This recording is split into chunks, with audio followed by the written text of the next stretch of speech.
I never imagined that the quiet boy from my college days would one day become my husband. In fact, I did not even know he loved me back then. His name was Tony, 2 years older than me. He was silent, disciplined, and always focused on his books.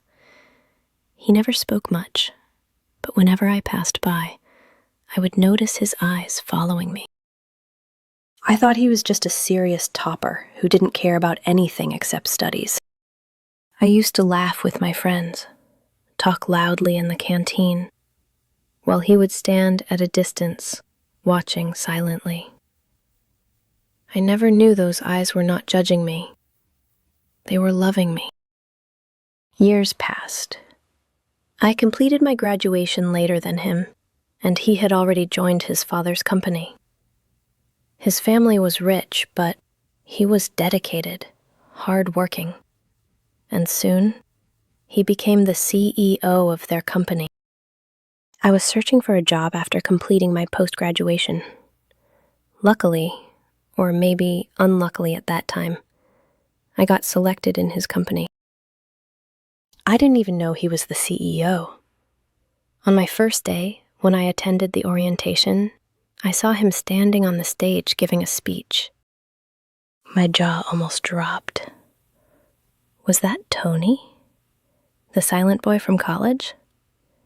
He looked so different, mature, confident, powerful.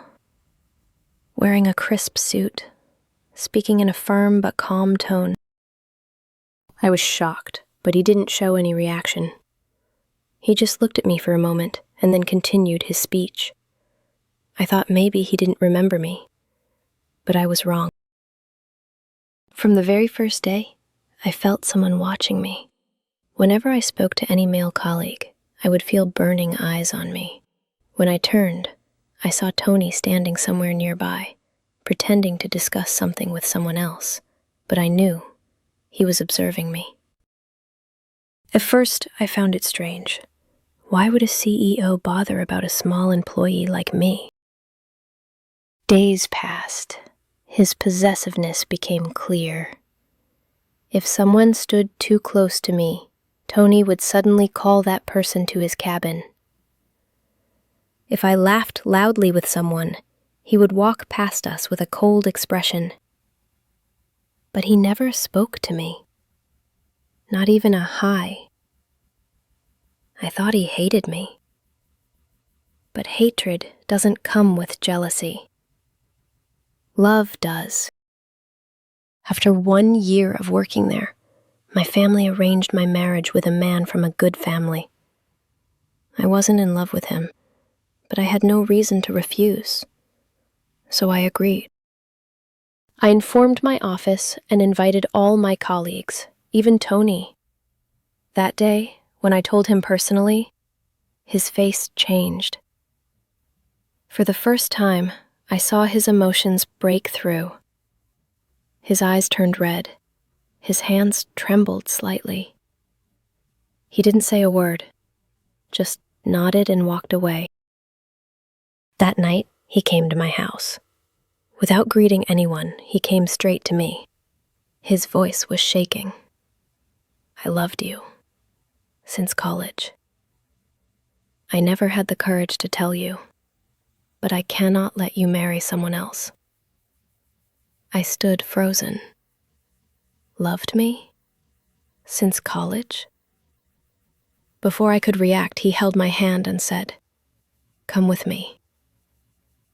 It was crazy, unbelievable, but something inside me didn't resist. Maybe his honesty touched me. Maybe his desperation showed how deep his love was. Minutes later, he took me to a nearby temple and he tied the knot.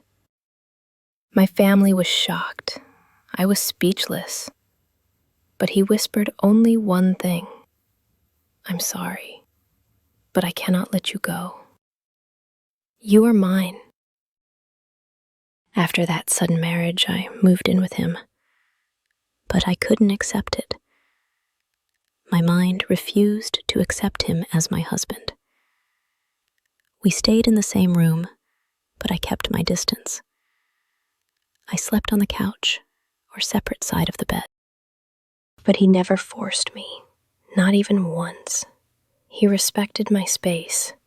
He would wake up early, make breakfast for both of us, leave for office before me, and wait for me in the evening so we could return together. At the office, no one knew we were married. He behaved like a boss, while I behaved like a normal employee. But even though we were married, we were strangers inside our house. 2 years passed, just like that. His love never changed. His silence never broke. His care never reduced. Slowly, I started noticing the small things. He would secretly keep a water bottle on my desk when I forgot to drink water. He would wait near the parking gate every day until I came, even if he had back-to-back meetings. He never said "I love you" again, but every action of his screamed it. Among my colleagues, there was one guy named Rohan, a very friendly and funny person. His cabin was next to mine, so we naturally talked a lot. He would tease me, crack jokes, and sometimes bring me snacks. But every time I laughed with him, I could feel a storm building somewhere behind me. Tony's eyes would become sharp. His jaw would tighten. He wouldn't say anything, but I knew. He was burning. One day, Rohan casually placed his hand on my shoulder while talking. I didn't think much, but Tony saw it. He immediately called Rohan to his cabin. I don't know what happened inside, but Rohan came out looking pale and confused. Even though I didn't accept Tony completely yet, his jealousy somewhere made me feel important, wanted, protected. It was my birthday. I hadn't told anyone in the office, but somehow Rohan found out. In the evening, my team brought a cake to my cabin. Even Tony was there, standing behind, silently. I cut the cake with a smile. As tradition, I had to feed someone the first bite. Before I could even pick a piece, Rohan playfully took it and fed me himself. The moment the cake touched my lips, I heard a loud, "Enough!" Everyone turned. Tony was standing there, eyes blazing. Before I could react, he came forward, held my wrist firmly, and pulled me out of the room. Everyone was shocked. They had never seen the calm CEO like that. He dragged me straight to the parking area. I was too shocked to speak. "Why did you let him feed you?" he asked, voice trembling. "Because he is my friend," I said. "You are my wife," he growled softly. His words hit me. Yes, I was his wife. Even if the world didn't know, I knew. That night, he drank a little, not to lose control, but to numb his overflowing emotions. He came to me, eyes red not from alcohol, but from pain. He said, "Do you know how hard it is to love someone silently for so many years?" He didn't touch me without permission. He just held my face gently and looked into my eyes. "Tell me once, do I have any place in your heart?" For the first time, I didn't look away. I saw everything in his eyes. Love, fear, patience, longing. And I realized I was no longer running away. I had already fallen in love with him, silently, unknowingly. I stepped closer and held his hand. "Yes, you do." His eyes widened, as if he couldn't believe it. I smiled softly and said, "You don't need to ask anymore. Tonight, I am yours, Not because you married me, but because I choose you now." Tears filled his eyes. He didn't rush. He touched me carefully, like I was made of glass.